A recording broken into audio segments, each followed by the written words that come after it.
ગાંધીનગરથી વિદેશ ડ્રગ્સ સપ્લાયનો પર્દાફાશ। ગાંધીનગરની ફાર્મા ફેક્ટરીમાંથી ડ્રગ્સ બનતું હતું। જાલુંદ્રાની મેગશ્રી એગ્રા ફાર્મા કંપનીમાં ડ્રગ્સ બનતું હતું। ડ્રગ્સ બેંકોક થાઈલેન્ડ મોકલવાનું હતું। ડીઆરઆઈએ 50 કિલો કેટામાઇન ડ્રગ્સ પકડ્યું છે। અમદાવાદ એર કાર્ગો કોમ્પ્લેક્સમાંથી ડ્રગ્સ ઝડપાયું છે। ડીઆરઆઈ વિદેશ જતું કન્સાઇનમેન્ટને સીલ કર્યું છે। કન્સાઇનમેન્ટ કેમિકલ તરીકે જાહેર કરાયું હતું। 25 કરોડની કિંમતનું 50 કિલો આ ડ્રગ્સનો જથ્થો જપ્ત કરાયો છે।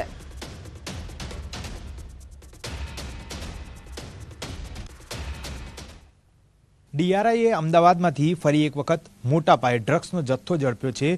માનવામાં આવી રહ્યું છે કે અમદાવાદના એર કોમ્પ્લેક્સ કાર્ગોમાંથી આ ડ્રગ્સ છે તે પકડવામાં આવ્યું। 50 કિલો જેટલું કેટામાઇન જે છે તે કબજે કરતા અંદાજિત 25 કરોડનો મુદ્દામાલ જે છે તે જપ્ત કરવામાં આવ્યો। ત્યારબાદ વધુ પૂછપરછ કરતા સામે આવ્યું કે ગાંધીનગરની એક ફેક્ટરી જે છે કે જ્યાં આગળ આ પ્રકારનું ડ્રગ્સ જે છે તે મિશ્રિત અને બનાવટ કરવામાં આવતું હોઈ શકે છે અને તેના આધારે રેડ કરતા સામે આવ્યું કે મેગાશ્રી એગ્રી ફાર્મા કેમિકલ કંપની જે છે જે મોટા જલુંદ્રા ખાતે આવેલી છે આ એ જ કંપની છે કે જ્યાં આગળ ડીઆરઆઈની ટીમે સ્થાનિક પોલીસની મદદની સાથે રેડ કરી હતી અને ત્યાંથી 46 કિલો જેટલો પાવડર ફોર્મમાં જે પ્રતિબંધિત પદાર્થ હતો તે કબજે કર્યો છે। હવે તેની એફએસએલ તપાસ કરવામાં આવી રહી છે અને એફએસએલ તપાસ બાદ સામે આવશે કે ખરેખર આ પદાર્થ શું હતો અને તેના આધારે કેવી રીતે જે ગેરકાયદેસર રીતે કેટામાઇન છે અને અન્ય જે સિન્થેટિક પદાર્થો જે છે જેને ડ્રગ્સ તરીકે ઉપયોગમાં લેવામાં આવતો હતો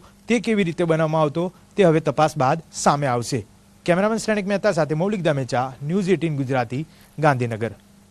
તો રાજકોટમાં માણેકવાડા ગામમાંથી જુગાર ક્લબ ઝડપાઈ છે। સ્ટેટ મોનિટરિંગ સેલના દરોડા જુગાર ક્લબ ઝડપાઈ છે। 15 લાખની રોકડ, 18 જુગારીઓ ઝડપાયા છે। રોકડ સાથે 26 મોબાઈલ, 6 વાહન સહિત 94 લાખથી વધુનો મુદ્દામાલ પોલીસે કબજે કર્યો છે। મહેન્દ્રસિંહ જાડેજાના ફાર્મમાં જુગાર ક્લબ ચાલતી હતી। દારૂ બિયરની બોટલો પણ મળી આવી છે। એસએમસીએ દરોડા પાડ્યા જ્યારે રાજકોટ ગ્રામ્ય પોલીસની કામગીરી પર સવાલો ઉઠી રહ્યા છે। વડોદરામાં રામ મંદિર પ્રતિષ્ઠાને લઈને સાયબર માફિયાઓ હવે છેતરપિંડી કરી રહ્યા છે। શ્રી રામના નામથી પત્રકારની ખોટી ઓળખ આપી સાયબર માફિયાએ ફેસબુક પેજ બનાવ્યું। સાયબર માફિયાએ રામ મંદિર ડોનેશન ફાઉન્ડેશન નામથી મેસેજ પોસ્ટ કર્યો। રીલ્સ બનાવી ક્યુઆર કોડ પોસ્ટ કરી ક્ષમતા પ્રમાણે ડોનેશનની માંગણી કરી રહ્યા છે। આવા બોગસ પેજ પર વિશ્વાસ ન કરવા સાયબર એક્સપર્ટ અત્યારે જણાવી રહ્યા છે। સાયબર એક્સપર્ટના મતે અજાણી કોઈ પણ લિંક પર ક્લિક ન કરવું જોઈએ। આ આસ્થાના નામ પર લોકોને લૂંટવાનો આ કારસો સાયબર અપરાધીઓએ કર્યો છે। આના પહેલા પ્રસાદના માધ્યમથી એ લોકોએ લૂંટવાનો પ્રયાસ કર્યો કે આવા કોઈ પણ પેજ આવે તો આસ્થાના નામથી ઇમોશનમાં આવીને કોઈ પણ તમારે લિંક પર ક્લિક કરવું નહીં, કોઈ ક્યુઆર કોડ પણ સ્કેન કરવું નહીં। જો કરશો તો તમારા બેંક એકાઉન્ટથી માંડીને તમારો મોબાઈલ પણ હેક થઈ જશે, તમારી ગેલેરી હેક થશે અને ત્યારબાદ એનો દુરુપયોગ આ લોકો કરી શકશે।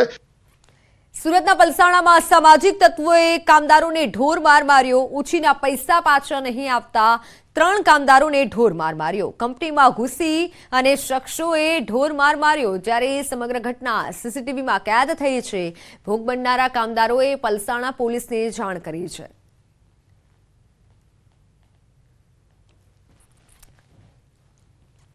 દેવભૂમિ દ્વારકામાં જીરુની ચોરીનો ભેદ ઉકેલાયો છે। પોલીસે ચોરી કરનાર 2 આરોપી સહિત બોલેરો વાન જપ્ત કરી છે। 13 જાન્યુઆરીના રોજ માર્કેટયાર્ડમાંથી જીરુના 6 બાચકાની ચોરીને અંજામ આપવામાં આવ્યો હતો।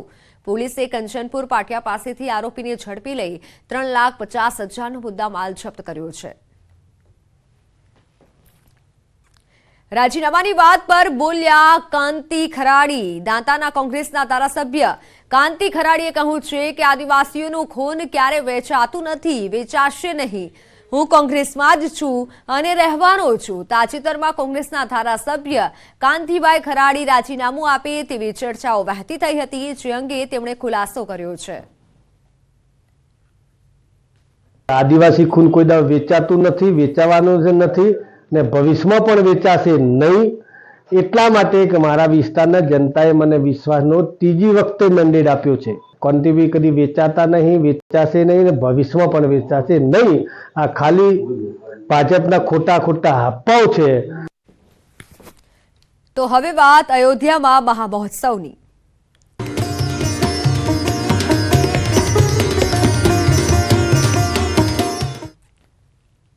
અયોધ્યામાં ઉજવાઈ રહ્યો છે મહાઉત્સવ। ભગવાન રામની મૂર્તિ આજે ગર્ભગૃહમાં સ્થાપિત થશે। કાલે મંદિર પરિસરમાં મૂર્તિ લવાઈ હતી। 3 થી 4 ફૂટ ઊંચું રામલલ્લાનું આસન બનાવાયું છે। 22 તારીખે મંદિરમાં પ્રાણ પ્રતિષ્ઠા થશે।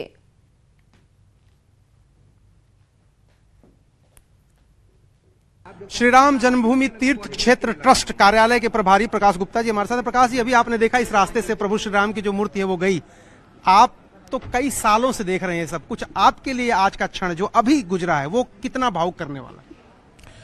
देखिए, ये क्षण जो है इसकी प्रतीक्षा तो बरसों से भारत के लोग कर रहे थे और आज ये पूरा हो रहा है, तो निश्चित है हम लोग बाहुबेल है इस समय और कुछ कह नहीं सकते हैं। आज पूर्ण व्यवस्था हो रही है, प्रथम प्रवेश प्रभु का हो गया है।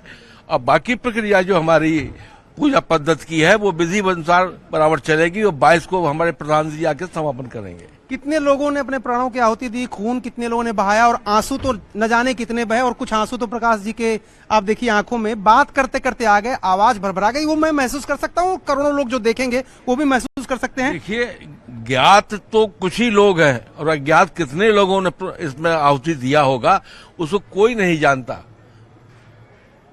कितने लोग इसके पीछे कब से संघर्ष करते रहे, इसका कोई इतिहास ही नहीं है। तो ये जो तस्वीर गई ये कितनी ऐतिहासिक, आप जरा बताइए, क्योंकि आप तो अनुभवी भी हैं। तस्वीर नहीं, इसकी तो भगवान की प्रतिमा गई है अपने स्थान पर जाने के लिए, जिसके लिए संघर्ष करते करते आज ये सौभाग्य मिला है कि अब शुरुआत हो गई है और 22 तारीख तक हमारी व्यवस्था पूरी जो है विधान के अनुसार पूजा की पूर्ण हो जाएगी, प्रधानमंत्री जो है पूर्ण कर जाएगी और हर देशवासी क्या विदेश में भी जो भारतीय रहते हैं आज बहुत प्रसन्न है और अयोध्या आने के लिए सब ललायत हो रहे हैं। कितनी उम्र है आपकी प्रकाश जी? उम्र अभी कुछ नहीं, बहुत मामूली उम्र है। आप भी बाल्यकाल में ही हैं क्या? वैसे 80 साल की उम्र चल रही है। तो देखिए, ये चेहरे पर जो खुशी है और आंखों में जो आंसू है, ये दोनों दो बातें कहते हैं। आंसू उस पश्चाताप के हैं जो इतने सालों तक प्रभु श्री राम अपने घर में नहीं विराज पाए थे, और खुशी इस बात की है कि आज आखिरकार तमाम संघर्षों के बाद भी प्रभु श्री राम अपने घर में पहुंच गए हैं। 22 तारीख को गर्भगृह में उनकी प्रतिमा स्थापित हो जाएगी और प्राण प्रतिष्ठा भी हो जाएगी। તો ઇન્દ્ર ભારતી બાપુએ રામ મંદિરની પ્રાણ પ્રતિષ્ઠાનો વિરોધ કરનારા જગત ગુરુ શંકરાચાર્યો અને કોંગ્રેસને જવાબ આપ્યો છે। ઇન્દ્ર ભારતી બાપુએ તર્ક રજૂ કર્યો છે, સાથે જ પ્રહાર પણ કર્યા છે। બાપુએ દાવો કર્યો છે કે સોમનાથ મંદિર બન્યું તે પહેલા જ તેની પ્રાણ પ્રતિષ્ઠા કરી દેવાઈ હતી। આજે ઘણા સનાતનીઓ જ આજે મંદિરનું કે ભાઈ મંદિર હજી બન્યું નથી ને એની અંદર પ્રતિષ્ઠા થાય છે ને આમ ને તેમ ને ઘણા એવા બોલવાવાળા બોલે પણ છે, તો એની સામે આપણે જોવાનું નથી। આપણે ખાલી ભગવાન રામલલાની મૂર્તિ જ્યારે બેસી જાય મંદિરની અંદર એને જોવાનું છે। અને કોઈ જો કહેતું હોય કે આ પ્રતિષ્ઠા મંદિરની અંદર બન્યા પહેલા પ્રતિષ્ઠા ન થાય તો પ્રભુ તમે સોમનાથ જાઓ। સોમનાથની 15 વર્ષ પહેલા મંદિર બન્યું, એના 15 વર્ષ પહેલા પ્રતિષ્ઠા થઈ ગઈ હતી ને 15 વર્ષ પછી મંદિર બન્યું છે, ત્યારે કેમ કોઈ અવાજ નહોતો ઉપાડ્યો? કોંગ્રેસે તો પ્રભુ સોમનાથની પ્રતિષ્ઠા થઈ હતી ત્યારે કોંગ્રેસ ક્યાં આવ્યું હતું? ત્યારે વડાપ્રધાન નહેરુ હતા, ક્યાં આવ્યા હતા? રાજેન્દ્ર પ્રસાદે જ પ્રતિજ્ઞા કરી હતી અને પ્રતિષ્ઠા કરી હતી। ભારતના આપણા રાષ્ટ્રપતિ હતા પ્રથમ, એમણે જ કરી હતી। અને કોઈને સ્વીકારવું આમંત્રણને ન સ્વીકારવું પ્રભુ એનાથી કાંઈ પ્રતિષ્ઠા અટકવાની નથી। અને પ્રતિષ્ઠા જે ટાઈમ મુહૂર્ત દીધેલું છે એ દિવસે જ પ્રતિષ્ઠા થશે। જેને આવવું હોય આવે, ના આવવું હોય ઘરે બેઠા હોય। તો હાલ સમાચારો